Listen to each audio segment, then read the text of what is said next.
then it all went wrong.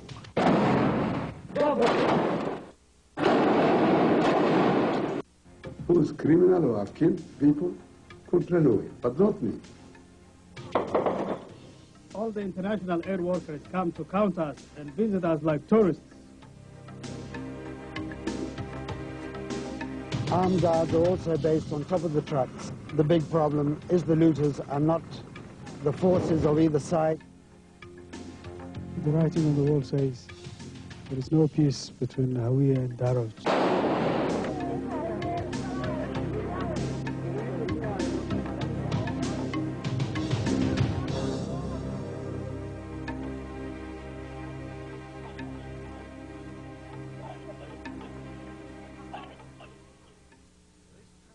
This tragic story concerns three men. Former President Siad Barre nearly brought peace and prosperity to Somalia. But through bad mistakes, conflicting ideologies, and the importing of vast amounts of military hardware, his legacy is devastation. This is Ali Mahdi, in charge only of the north of the divided capital, Mogadishu, with his faction, the Manifesto Group. He is not recognized outside this area, having been appointed interim president by a supposedly unconstitutional coalition in Djibouti during a power vacuum in the civil war. Strangely, his Manifesto Group proclaims to be part of the United Somali Congress, the leader of which he's primarily in bloody contention with. General Mohammed Farah Aidid. He controls the southern part of the city, Mogadishu.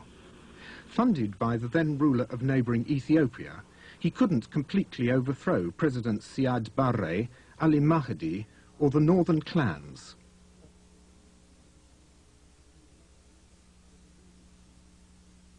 For a long period, he held relief agencies and the United Nations in thrall.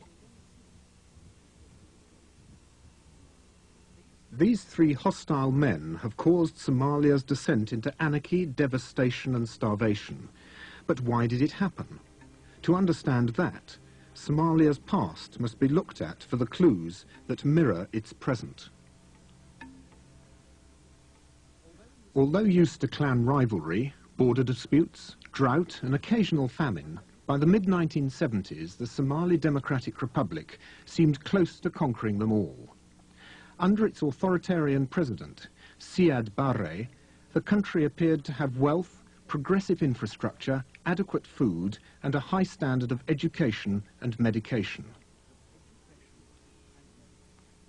Strategically situated on the Horn of Africa, it was being wooed by the Soviet Union, China, and the USA.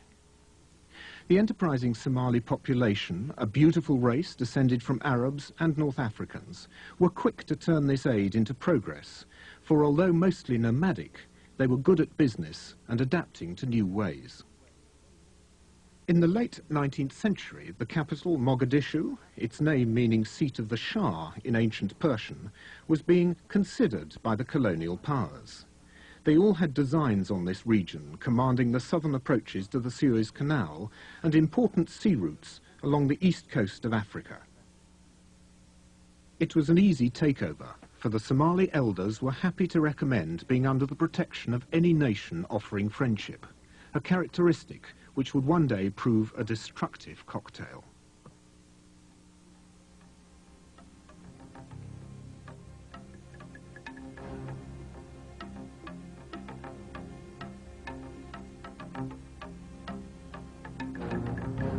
The Italians were the most avaricious. Since the late 19th century, they had been racing to incorporate the whole Horn of Africa in one big colony.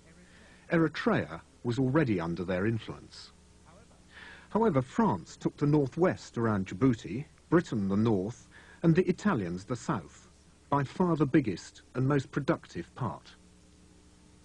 So southern Somalis learnt Italian and Italian commercial, legal and political practices, and in the north they learnt English and adopted British practices.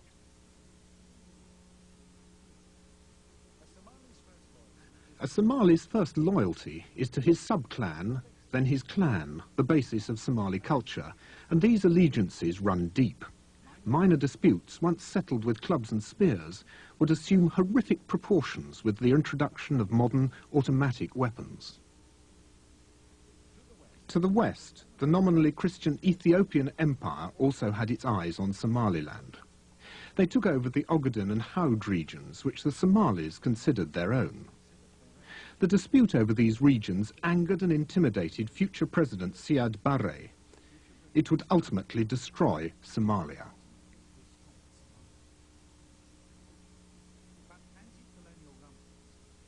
But anti-colonial rumblings had started long before his birth, and being a Muslim country, it was religion which started them in 1898. Mohammed Abdullah Hassan, dubbed the Mad Mullah by the British troops, declared a jihad against the Christian invaders from Europe and Ethiopia. A master tactician, he could not be defeated. He died in the influenza epidemic of 1920, shortly after British bombers destroyed his fort at Telle. The dream of a united Somalia temporarily died with him. With Somali resistance broken, the Italians developed plantations around the only two areas where there are permanent rivers, the valleys of the Shabelle and the Juba. Vast quantities of bananas, sugar and cotton were soon being exported to Italy under preferential financial deals. By the 1970s, bananas alone contributed 35% of Italian Somaliland's export earnings. The British, however, were less inclined to invest in a protectorate which they saw mainly as a source of food for their more important garrison across the straits in Aden. In August 1940, the Italians captured British Somaliland, but 7 months later, Commonwealth forces retook the territory, gaining Italian Somaliland, the Howd, and the Ogaden in the process. Most of the nation was now united, even if under the British. A regenerated mood of national awareness was soon disappointed. Once again, the Ogaden was the cause. Ernest Bevan, the British Labour Foreign Secretary, wanted Somalia to remain united, under the British, of course. Emperor Haile Selassie, not unsurprisingly, demanded in 1949 that the area be returned to Ethiopia. The US, wanting a base in Eritrea, agreed. The UK gave the region back, and the UN ruled that Italian Somaliland be placed under a UN trusteeship for 10 more years, administered by Italy. Somalia was once again divided. The UN were to play another indeterminate role in Somalia over 40 years later. In 1960, the two colonies became independent, and on the 1st of July that year, united to become the Republic of Somalia. At last, there was a prospect of a united, prosperous country, run by the Somalis themselves. But many Somalis had divided loyalties between clans, generations, and colonial influences. The armies marched differently. The legal and commercial procedures differed. And what would the official language be? Not Somali, there was no alphabet. English, Arabic, or Italian? The first president, Adan Abdul Osman, and his prime minister, Abdul Rashid Ali Sharmake, began to lay the framework for what would become a successful democracy. It worked. Why it worked is because people felt that the politicians can be changed through a multi-party system. So in fact, the people, or I should say not the people who matter in the towns, who know what politics is, felt that through these political parties, they can change any leader they want. Meanwhile, a little-known army commander named Mohammed Siad Barre was becoming influential. Siad Barre, I think, with all certainty I can say, felt that he was the reincarnation of Muhammad Abdullah Hassan. Absolute reincarnation. More elections took place in 1968, won by Sharmake, an almost unique instance of a constitutional change of power in post-colonial Africa. It could not last. In 1969, President Sharmake went on a mercy mission